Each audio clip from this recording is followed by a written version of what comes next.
حق أمديسة maamulku wuxuu wax ku yahay waa ummadiisa maamulkuna qasab kuma laha ummadu inay garab istaagto iska taageerto ummadu waa inay wixii ay ka rabtay ka heshaa cadaalad waa inay ka heshaa sinaan waa inay ka heshaa waa inay maaragtay adeeg ka heshaa bulsho waa inay naxariis ka heshaa waa inay waxa u xilato oo u difaacdaa uu meesha tiro weeyaan si kale difaaca oran mayno 3 bilood ba hadda meesha aan joognay laakiin markaan 3 bilood ka baxnay 6 bilood iyo sanadii aan gaadhno bulshadu waxaan kula wada hadlaynaa ma aha maadaama madaxnayna taageera ma oranayno xilka nolo maaragtay aan qabanay bulshada aan u qabanay inaan dadku ay waxay u xishaan helaan leyd helaan biyo helaan waxbarasho helaan caafimaad helaan shaqo helaan waa in qofku isagu dawladnimada wax uu ka helaa hoyaalay hoye allahede hoyaalay hoy indhaweyd orahdiyo murtida waniga noorane afku wuxuu ka maagaba marbuu wada soo jabine ilxarele weeyo runtaan ku dorosaye balan eegno cawo kalaan ku istarixaaye bal aan eegno cawo kalaan ku istarixaaye balan eegno cawo kalaan ku istarixaaye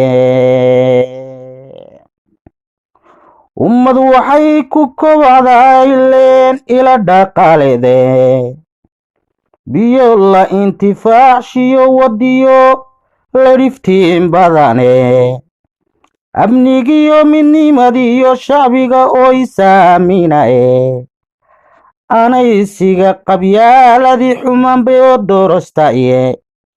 anaysiga qabyaaladii xumanbay oo dorostaye ujeedada ma gaarine intani arartii weeyaane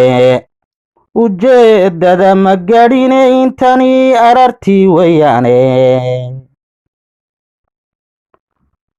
abaaraha dadkeennii ka dhacay waynu aragnaye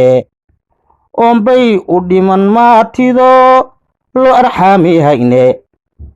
oonbay u dhiman maatidon loo arxaami hayne isha miyay ka dadan dawladii loo igmaday maanta adhi way u gurayaan dagaalka Itoobiyae oo adhiba way u gurayaan dagaalka Itoobiyae ummadooda may garan layin loo igmaday maanta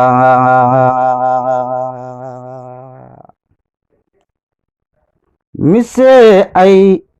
alloo tuurayaa uga abal fiican mise ay alloo tuurayaa uga abal fiican mise ay allo tuuraybaa uga abal fiican indhahaan ka aragnaa shirkiyo oloolayntoode miyay adhi jirtiyo reer miiga bahidiyoonka adduunyadu ka madhatee ay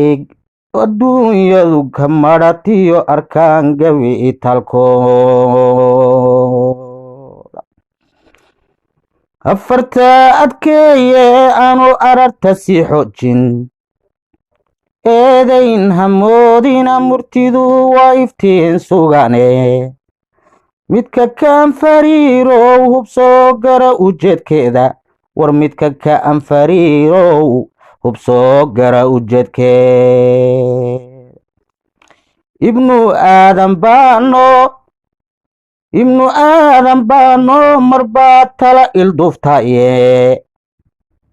ibnu aadan baano marbaan tala ildufnaye haddii uun indheer garad ku odhan arag waxa dhaftay ammaan buu ku siiyaa nimuu urku gubane ammaan yuu ku siiyaa nimuu urku ku gubane abwaankuna ishii shicibka oo waya intirae abwaankuna ishii shicibka oo waya intirae urkoodu wuxuu doonayaan arar ku sheegnaye oo eray maqoro aan bulshadu ku intifacayne oo eray maqoro aan bulshadu ku intifacayne